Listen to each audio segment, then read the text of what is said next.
Mobile খুললেই শুনি প্রবাসে খুব কষ্ট, তারপরেও তো মানুষ ৫-৭ লাখ টাকা খরচ করে প্রবাসে যায়। আপনারা কেন দেশে এমন একটা পুষ্কুনি করে, বিশাল একটা পুষ্কুনি করে, ৪-৫ লাখ টাকা খরচ করে বিশাল একটা পুষ্কুনি করে আপনারা সেখানে মাছ চাষ করে লাভবান হতে পারেন না? আপনাকে প্রবাসে যাইতে কইছে কি? দেশে ভাত নাই, দেশে কাম নাই। আপনারা এই যে পুষ্কুনিটা করছি, এই যে এই পুষ্কুনিতে এই নিচে এলো গিয়া লাল শাক বুনবো, তারপরে শশা বুনবো, পেঁপে বুনবো, লাউ বুনবো, সারা পুষ্কুনি বইরা প্রতিদিন প্রতি মাসে লাখ টাকা ইনকাম। এই শাক তরকারি, শশা, ভিন্ডি, কাঁচামরিচ বিক্রি কইরা মাছের কথা তো বাদই দিলাম। আপনাকে প্রবাসে যাইতে কইছে কে?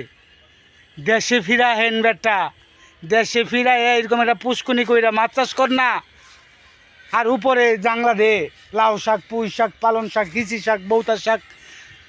কন্যা না করছে কে? দেশে ভাত নাই, হ্যাঁ হুইন্নির হুত।